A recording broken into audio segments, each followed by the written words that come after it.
gusto para mí poderlo saludar en este martes 27 de abril del 2021. Estamos a 4 días de la apertura del hemiciclo legislativo 2021-2024 y esta noche ha concluido la última sesión plenaria, la 157, presidida por Mario Ponce López. Ha sido una plenaria de nostalgia, de abrazos, de despedidas para los diputados que no han sido reelectos. Y para los reelectos, un desafío tanto para la Asamblea Legislativa como también los que van para el Parlamento Centroamericano.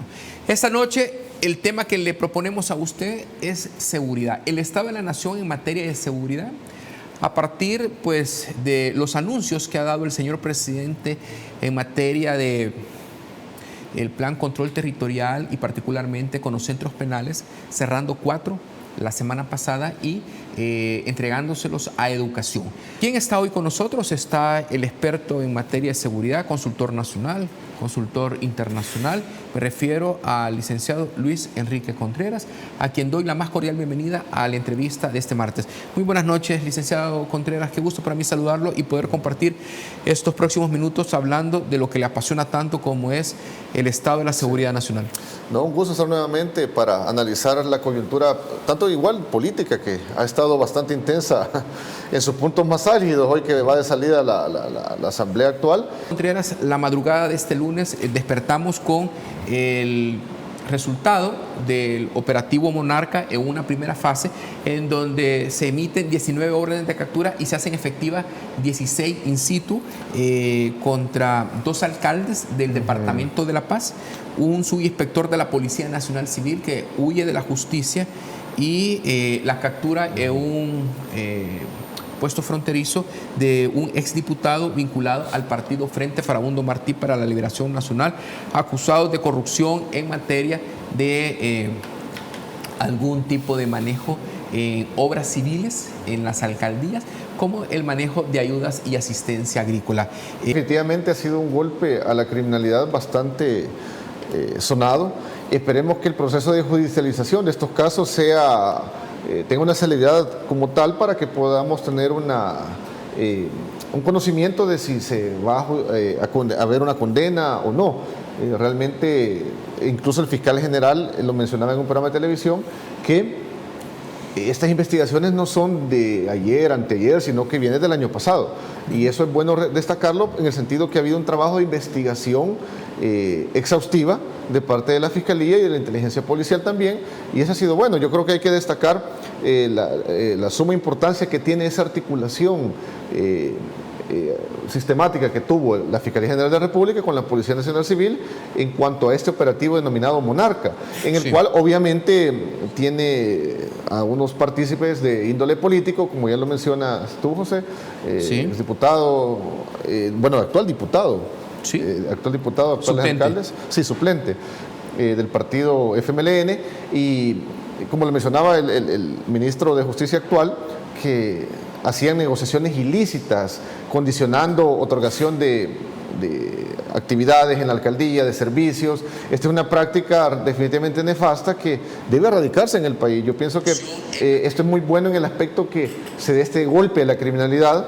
Definitivamente, no importa si sean políticos o no políticos, aquí se puede ver que no hay un cuello blanco de por medio, como decía el mismo presidente Bukele, realmente que el poder era mal utilizado por muchos de los alcaldes actuales que van de salida. Hablando de este caso de la operación desarrollada la madrugada de este lunes, cuando ya se pone el componente político, siendo alcaldes, diputados, suplentes, un subinspector de la Policía Nacional Civil que está huyendo de la justicia, y tenemos reacciones de líderes históricos como la exdiputada y actual asesora legislativa Lorena Peña, que dice que es una persecución política y reafirma su solidaridad y apoyo al alcalde de Zacatecoluca, el doctor Salvador Iresi Moratalla. No le resta peso al trabajo técnico de la policía y del Ministerio Público. Es que ese es el punto, José. Es entendible que al ser del mismo partido político, obviamente están siendo afectados también en niveles de popularidad, de apoyo de sus seguidores. Sin embargo, en declaraciones tan desatinadas como la señora Peña, debería de ser un poco más prudente, pues, y realmente dar ese beneficio de la duda al trabajo técnico investigativo de la Fiscalía y la Policía Nacional Civil, y ser un poco más cuánime en cuanto a vertir esa opinión. No podemos tildar de persecución política cada vez que se está investigando o se tienen orden de captura para personas de ese instituto político, como lo es el FMLN. Sabemos cómo se dio el caso de Mauricio Funes, sabemos cómo se dio el caso de Sigfrido Reyes, en fin, y eso obviamente es evidente que le ha restado apoyo electoral. Y para muestra, tuvimos la elección del 28F, en la cual el partido FMLN tuvo una debacle aún mayor que la de hace 3 años, en la cual básicamente su bancada se ha quedado con escasos 4 diputados. Definitivamente eso viene a afectarlo, pues la parte, ese componente político no se puede desligar de la afectación que tiene, en este caso judicial, que está viviendo estos actuales alcaldes del FMLN. Comprensión fue sorprendida por este operativo Monarca y los resultados del mismo, pero también genera expectativas cuando el doctor Raúl Melara, regresando de Washington, da informaciones que se continúan las investigaciones y se amplían a otras alcaldías que ya están dándole seguimiento el Ministerio Público por presuntos actos de corrupción en un periodo en donde va a haber un relevo tanto en la Asamblea Legislativa como en los diferentes consejos municipales este sábado. Y entonces hay muchas personas que quisieran que ese tipo de investigaciones, ese tipo de operativos se extendieran a otras municipalidades que han sido cuestionadas públicamente y han sido procesados sus jefes edilicios y que gozan de medidas. Sí, no, definitivamente pienso que el fiscal ha sido muy prudente realmente porque no puede dar mayor información. Sin embargo, es evidente que ayer incluso en redes se desató muchísimo la suposición de que muchos iban a dormir afuera, que no iban a dormir tranquilos, haciendo alusión a ese tipo de declaraciones. Y es de esperarse realmente que inclusive después de haber tomado posesión los nuevos alcaldes se den ese tipo de situaciones con exalcaldes, pues, de ser así. Es decir, si las pruebas han sido contundentes, obviamente vamos a seguir viendo operativos de esta índole, pues, y en su momento van a hacerlo. Y qué bueno que el fiscal lo mencionó en el aspecto que no se va a atrever a detener a alguien cuando las pruebas no son contundentes. O robustas. Exacto. Ahora que estamos hablando de indicios, sí. Pero cuando ya se está procesando a un funcionario y goza de medidas, ya no hablamos de indicios, hablamos que hay pruebas documentales, periciales, testimoniales, que determinan una participación delincuencial, ¿verdad? Y es sometida a una investigación ya de manera sí, muchas personas destacaron eso y recriminaron incluso porque el actual alcalde capitalino andaba fuera del país debido a ese proceso. Inclusive hubo abogados en redes sociales que se pronunciaron con respecto a eso, de que él tenía que ver, solamente un juez parece que da la orden para que pueda salir del país, y no se ve ese equilibrio entonces en la parte jurídica, porque no tendría por qué permitírsele estando siendo procesado. Pues creo que ahí es donde habría que equilibrar ese tipo de cuestión y que no se vuelva a repetir realmente, porque se presta para muchas situaciones. Pues otros mencionaban que se estaba ya dando a la fuga, otros que cómo era posible que anduviera promocionándose el mismo, o despotricando contra el gobierno teniendo ese tipo de medidas. Yo pienso que es algo bastante delicado y que obviamente impacta de forma negativa en la población salvadoreña. También está el proceso judicial en donde hubo una condena ya para el reinstalo y el pago de salarios caídos del personal de desechos sólidos de la alcaldía de la ciudad de Nueva San Salvador, Santa Tecla. Sí.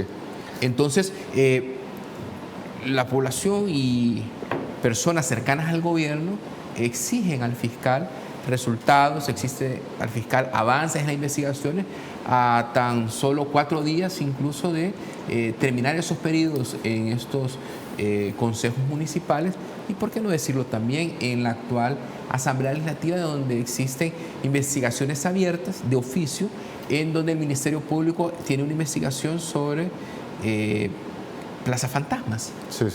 No, indudablemente es lamentable que se den ese tipo de situaciones y que no se respete el marco legal y la cuestión laboral de los trabajadores.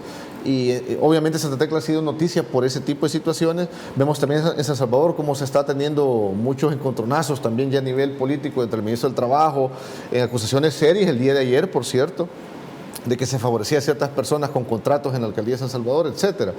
Y esto es para cualquier municipalidad, en el aspecto que debe de respetarse los procesos y también darles una pronta solución, es decir, no esperar realmente que la parte legal presione a los alcaldes, a estos funcionarios, sino que no debe de caerse en ese tipo de situaciones, pues, y si se va a despedir a alguien, ya sea por pérdida de confianza, que se siga el proceso adecuado jurídicamente, laboralmente, no de forma arbitraria, sino al final, obviamente, sucede eso, pagar salarios caídos, reinstalo de la persona, erogación de más fondos para eso, en fin, viene una serie de situaciones que al final vienen a también afectar la parte económica de las municipalidades. Igual, asistir o no asistir. En este caso muchos alcaldes, no solamente tal vez en San Salvador, sino que en otros municipios también, Santa Ana, San Miguel, están haciendo o replicando lo mismo, es decir, un total abandono, más de lo que ya habían estado esos municipios hasta la fecha, y que es lamentable porque vemos que no buscaron nunca de forma real un beneficio para su población en ese aspecto, pues, sino que muy por el contrario siempre estaba de por medio un rédito político, un rédito personalista, y como ya no fueron reelegidos, obviamente ya pasa a segundo plano, a un tercer plano el hecho de beneficiar a la población, y con un tema tan delicado como lo es la basura. Definitivamente es muy delicado. Y no sé si usted está de acuerdo, pero no se vale politizar la basura. Es que nada, la salud, la basura, porque recordemos que incluso la parte de la basura está relacionada con la parte sanitaria, porque de ahí vienen enfermedades, afectación en niños, jóvenes, adultos mayores. Ahora con lo del COVID-19, que sabemos que no ha pasado, sigue en vigencia lamentablemente la pandemia, está todo relacionado. Es un engranaje de situaciones que van teniendo un nivel de afectación dependiendo de la zona en la cual se está teniendo la problemática. Por eso es importante que recordemos que los políticos son servidores públicos. La política es para beneficiar a la población, independientemente del país, la etnia, la raza, como le querramos llamar, estrato social. No se puede tener una selectividad de beneficio, o en este caso ya sea por estrato social, en este caso porque no fui reelegido alcalde. Es decir, todas esas situaciones hay que básicamente erradicarlas. Comprendo. Todo en constante desarrollo. Esta tarde-noche ha concluido la última sesión plenaria en la Asamblea Legislativa, y pues los diputados se han despedido con nostalgia, abrazos y risas. Intentaron hacer una superación del veto del señor presidente de la República en atención a lo que fue la Ley de Reconciliación Nacional, como también el veto a declarar el 9 de febrero como el día del golpe de Estado fallido. Nunca más. No lo lograron, no tuvieron los votos en el Pleno. Sí hubo un dictamen favorable a la Comisión Política, sin embargo, así cierra este hemiciclo 2019-2021, licenciado Luis Enrique Contreras. Fíjate que es lamentable cómo están buscando un blindaje muchos excombatientes, en este caso del FMLN, con esta ley transicional, con esta aprobación. Sí. Para dar un dato interesante para la población salvadoreña, en el 2019 vimos cómo el 28 de mayo del 2019, para ser exactos, la Corte Interamericana de Derechos Humanos básicamente le pidió, señaló a través de Human Rights también incluso, que no se aprobara este tipo de ley, porque no se estaba beneficiando a las víctimas con una pronta y merecida justicia. Ajá. Es decir, no es cuestión solamente del presidente Bukele, porque muchos de la oposición podrán decir que nuevamente viene el totalitarismo, que porque son antagónicos el presidente se pronunció de esa forma. Sin embargo, vemos como organismos internacionales, Human Rights Watch, que ha estado incluso atacando muchas veces al gobierno del presidente Bukele. José Miguel Vivanco. Exacto, sabemos cómo el mismo señor Vivanco solicitó a la Asamblea actual que no se ratificara esta ley. Y vienen en la última plenaria y lo hacen. Es decir, realmente el mensaje negativo ante la población salvadoreña sigue siendo el mismo. Es decir, ese guión nunca lo dejaron a un lado. Muchos dicen que no les saben dar lectura, que no entienden. Yo no creo eso. Yo más bien me decanto porque no les interesa, no les importa realmente. Más que un beneficio personalista, como lo mencionaba hace un momento. Y esto es un hecho comprobable con ese tipo de ley que buscaron aprobar, ratificar. Y qué bueno que el presidente ya se pronunció, porque la nueva asamblea le iba a dejar sin efecto. Es decir, aquí va a cambiar realmente, este es un antes y un después para la política del país. Hoy con esta nueva asamblea que se va a instalar el 1 de mayo y los nuevos gobiernos locales, va a ser sumamente interesante esa dinámica que habrá de cara a estos 3 años en acompañamiento al gobierno central, y esperemos ver que ese tipo de situaciones ya no se sigan dando. Pues. Y está dando información relevante a lo que hemos estado conversando con el licenciado Luis Enrique Contreras, y dice de la siguiente manera: nos devela el modus operandi, la impunidad en la que habían venido operando muchas municipalidades, dice Gustavo Villatoro, del país, y señala la operación Monarca. Asimismo menciona que el trabajo que está haciendo el Ministerio de Justicia y Seguridad a través de la Policía Nacional Civil y en coordinación con la Fiscalía es que lo importante, dice el señor ministro Gustavo Villatoro, es que no solo estamos capturando a los servidores públicos, se está capturando a los corruptores, a los grupos de empresarios que no sigan las reglas, ha apuntado el ministro. Sí, no, definitivamente. Eso también lo mencionó un periódico digital, esas declaraciones similares del ministro de Justicia. Esa las está dando esta noche, sí, en tiempo real. Exacto, el día de ayer igual se pronunció, obviamente después de las capturas, pues. Y qué bueno que se esté también dando esa información, porque realmente eso le interesa a la población, que se conozca de primera mano, tanto para el análisis, lo que se va a hacer, lo que nos depara en cuanto a esto. O sea, y conocer de cómo se estaban ocupando esos fondos, que lamentablemente, y qué curioso, José, también, si te percatas que una vez pasadas las elecciones, un silencio abismal de las municipalidades en cuanto a pedir el FODES. O sea, fue algo realmente interesante en el aspecto que ellos mencionaban, que no pudieron hacer muchas obras debido a la falta de FODES. Vemos tristemente como algunas municipalidades invertían mal el FODES, pues obviamente para beneficio propio.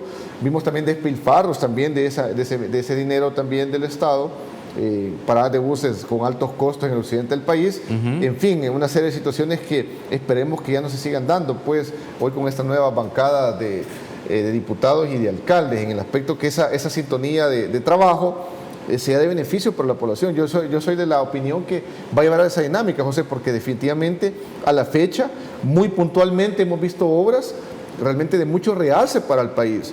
Políticas públicas en beneficio, bueno, el plan de seguridad pública, el plan control territorial, vemos que ha sido de los más exitosos de la historia del país.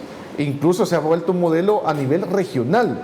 Fíjate que me gustaría dar incluso dato interesante del 2020, cuando en el pasado nuestro país era de los más violentos a nivel de Latinoamérica, a nivel del mundo. Cuando tuvimos más homicidios fue en el 2015. 2015 sí. Es algo histórico, ¿no? Se tuvo más de 100 asesinatos cada 100.000 habitantes, cuando sabemos que la Organización Mundial de la Salud considera epidemia de violencia cuando hay 10 asesinatos cada 100.000 habitantes. Obviamente estamos dentro de una epidemia, pero obviamente con una diferencia abismal con respecto a esa fecha.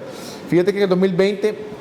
en cuanto a homicidios por cada 100.000 habitantes, Jamaica ocupó el primer lugar, con 46.5 asesinatos cada 100.000 habitantes. Le sigue Venezuela, con una cifra similar. De Centroamérica, Honduras es el más violento, con un 37.6 cada 100.000 habitantes. Le sigue Trinidad y Tobago, México, incluso Belice, que es otro país cercano al nuestro. Colombia también, con 24.3, y muy atrás viene ya El Salvador, con 19.7 asesinatos cada 100.000 habitantes en el 2020. Visto, Luis Ernesto Contreras, ¿cómo es la vida hoy con el plan control territorial en los centros penales? Entiendo que hubo una separación de pandilleros, hay pandilleros inactivos, hay pandilleros activos, hay pandilleros que provienen del crimen organizado, hay pandilleros que se han separado de la pandilla, hay como han abrazado pues la parte espiritual y están buscando otra oportunidad, y en función de este programa Cero Ocio se han beneficiado con instrucción en oficios, lo cual permite hoy un trabajo en beneficio de la comunidad. Están trabajando y reparando pupitres de escuelas adentro del centro penal, así como también bancas de unidades de salud. Yo le quiero preguntar, ¿esto es separar a los pandilleros como los tenían antes? Porque se entregaba un penal a una pandilla, otro penal a la pandilla adversaria. Hoy los pandilleros, valga la redundancia, se han mezclado, pero se han categorizado por su nivel de peligrosidad y si son activos o inactivos en atención a las actividades de esta organización a la cual ellos han pertenecido. No, es que ese es el punto de inflexión, que aquí vemos algo real, definitivamente. Obviamente en el aspecto conductual tienen derecho a una reforma Claro. O sea, de reinsertarse nuevamente en la sociedad, y vemos cómo inclusive han estado apoyando en los incendios recientes lamentables que hemos tenido en mercados en el occidente, en San Oriente. Miguel, Santana, estuvieron ahí, más que todo removiendo escombros. Exacto, limpieza de ciudades, de playas. Es decir, personas que por hacer eso les están logrando disminución de la pena, y realmente talleres de cero ocio muy buenos también, donde se les da clases de inglés, dibujo y pintura. Es decir, definitivamente el ocio carcelario es lo que les permitía, obviamente, generar más violencia también. Equipos multidisciplinarios que logren darle esa atención a los privados de libertad es sumamente importante, porque no podemos verlos como despojos humanos tampoco. Por el contrario, es un trabajo específico, un trabajo especializado para lograr esa reinserción y que no vuelva otra vez a reincidir cuando salgan de los centros penales. Pero, ¿a dónde están aquellos cabecillas que durante la administración, tanto de Alianza Republicana Nacionalista como el Frente Farundo Martí para la Liberación Nacional, lograron notoriedad y se identificaron como líderes? Hablo del Sierra, del Chino Tres Colas. No van a tener un privilegio como lo tuvieron en el pasado, porque incluso solo el hecho de darle preponderancia en medios de comunicación a estas personas ya les estaba dando un estatus de poder a nivel mediático y obviamente a nivel de sus pandillas, incluso estando reclusos, cuando sabes que cuando tú estás detenido y condenado, pierdes totalmente algunos derechos. Pues. Pero no sé, algún ciudadano se puede estar preguntando esta noche, duermen las 8 horas, se despiertan a las 5 de la mañana, les pasan listado a ver si están presentes, les asignan tareas, tienen colaboradores que les facilitan su vida al interior del centro penal, gozan del beneficio de que lleguen sus familiares a visitarlos, o nos quedamos con aquella imagen que el FMLN dijo que iban a estar encerrados y que recibían visitas innumerables sí. E incluso ilícitas. No, definitivamente eso ha cambiado, o sea, en el sentido que, como todo privado de libertad, hay algunos derechos que los tienen, pues, de visitas, etcétera. Sin embargo, vemos penales como el máxima seguridad, que es totalmente diferente. Y los que se apegan a ese tipo de procesos también, de cero ocio, de buscar una reinserción real, obviamente están logrando escalar muy por encima de los otros, pero por cuestión personal, por convicción también, en el sentido que buscan un cambio para su vida, para un futuro próximo. Pues, en ese sentido, y en honor a la verdad, me gustaría conocer, al cierre del mes de marzo, cómo se han comportado los homicidios a partir, pues, del Plan Control Territorial en el mes número 22 de su implementación bajo la administración del presidente Nayib Bukele y el exministro de Justicia y Seguridad, Rogelio Rivas, el cual ha sido objeto incluso de destacarlo por parte del presidente de la República en unos tweets a principios de esta semana. Sí, interesante que la mesa técnica de la policía da datos que hasta el 26 de abril se tiene 3.2 asesinatos diarios. En marzo cerró con 3.5 asesinatos, febrero 4.0, enero 3.7, es decir, esa dinámica se ha manejado. No hemos tenido esas alzas como en el pasado, por ponerte un ejemplo. ¿Cómo no? En 2019 se tenía 6.6, un promedio anual. Sí. En 2018, 9.2. En 2021 se tuvo 3.7 anual. Es decir, el Plan Control Territorial ha logrado reducir considerablemente los asesinatos.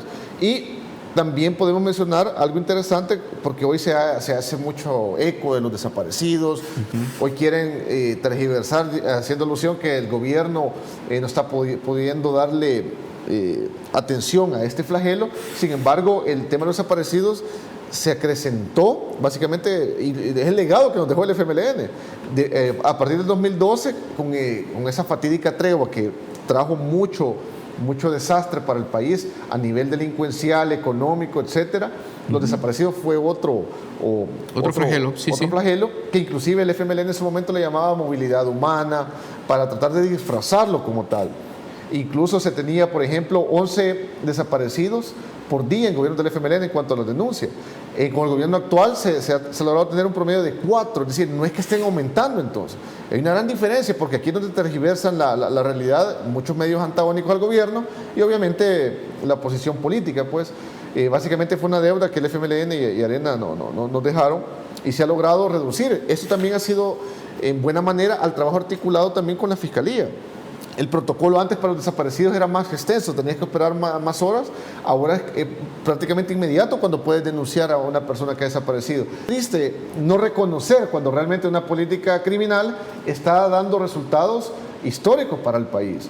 Que bueno, por eso, obviamente la oposición política, como en el pasado, es comprobable obviamente que tuvieron acercamientos con pandilleros. Hay videos, bueno, tenemos exalcaldes también de estos partidos políticos del pasado, ya condenados por haber colaborado con estructuras criminales. Y definitivamente ese mal pasado, mal histórico de ellos, quieren disfrazarlo atacando el plan de seguridad que mayores logros ha dejado para el país. Por ejemplo, en un programa tuyo mencionábamos cómo incluso el gobierno de Sánchez Serén se tuvo más de 23,000 asesinatos en ese quinquenio. Solamente. Se acrecentó. Con Mauricio Funes se tuvo más de 18,000. En lugar de haber reducido el expresidente Serén, se aumentó considerablemente. Definitivamente fueron esos 10 años nefastos para el país del FMLN, y previamente eso tuvimos una arena que también gobernó durante mucho tiempo, durante 20 años, en los cuales no se le dio una atención de prevención social a la violencia, no se supo darle lectura a las pandillas y se fortalecieron para venir a catapultarse en lo que tenemos ahora, que son ya obviamente de carácter transnacional.